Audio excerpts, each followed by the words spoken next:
It's interesting, when the secular media, secularists come to the Creation Museum and they want to interview me, mostly their questions are about the age of the earth, and mostly they're scoffing. So they come here, they don't really ask questions about evolution and what the museum's about. The first thing they do is they say, why do you believe in a young age for the earth? Why do you believe that dinosaurs lived in recent times and didn't live millions of years ago? It's usually always about the age of the earth. It's interesting, whenever they do articles in secular newspapers, you'll often see where they say, something about the Ark or the Creation Museum. This is the group headed by Ken Ham that believes in a young earth and that dinosaurs live with people and they don't believe in millions of years. They always seem to want to categorize us that way, as if believing in a young earth means these people are nuts. Okay, that's how they want to portray it. You see, secularists believe in millions of years, and they have to. You know why they have to? Because how do you get people to believe in an impossible process, because you don't see one kind of animal changing into another today, you don't see life producing new information to go into our genes, you don't see matter producing life by natural processes, you don't see any of that, right? We can categorize all the animals and plants we see into particular groups and families in our classification system. Evolution's an impossible process. How do you get people to believe in an impossible process? You have to get people to believe in an incomprehensible amount of time. Because if you believe in an incomprehensible amount of time, given enough time, all the little changes we see, they'll add up to the big changes for evolution. The reason you don't see it? Because it takes millions of years. And it's interesting, back in 1954, George Wald, an American biochemist who received the Nobel Prize, said this: time is the hero of the plot. What we regard as impossible on the basis of human experience is meaningless here. Given so much time, the impossible becomes possible, the possible probable, the probable virtually certain. One only has to wait. Time itself performs the miracles.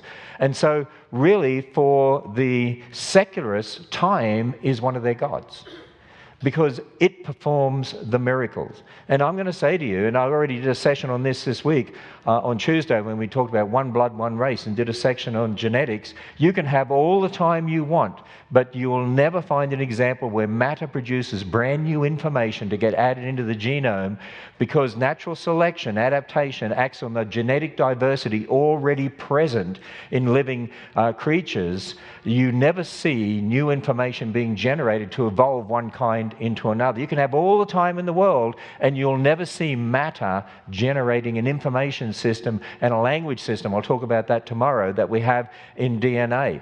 And so time doesn't help, but in people's minds, if you've got enough time, anything can happen.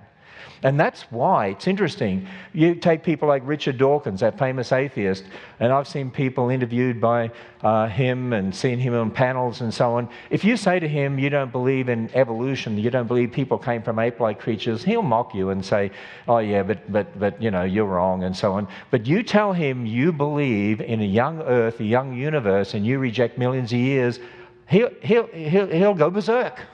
Almost becomes emotionally unstable. Because they have got to believe in millions of years. Think about it. If they don't have millions of years, they can't propose their evolutionary ideas. That's why they have to cling to millions of years regardless. And so we make no apology about the fact that we believe the earth is only thousands of years old. In fact, I believe about 6,000 years old. Now, people say to me, where do you get the 6,000 from? Because you don't open up the Bible and it says the earth is 6,000 years old. You're right, the Bible doesn't give a date for creation. If it did, that'd be a problem. You know why that'd be a problem? Because the Bible was completed 2,000 years ago. So if it gave a date for creation, it means the Bible would have a mistake in it and it would be fallible. Right? But the Bible does give us a very specific history where we can actually calculate the age of the universe. The Bible tells us God made everything in 6 days. Stop right there for a moment. Herein lies a major problem. People say, but those days could be millions of years. Those days could be long periods of time. Okay, well, just put that aside for the moment.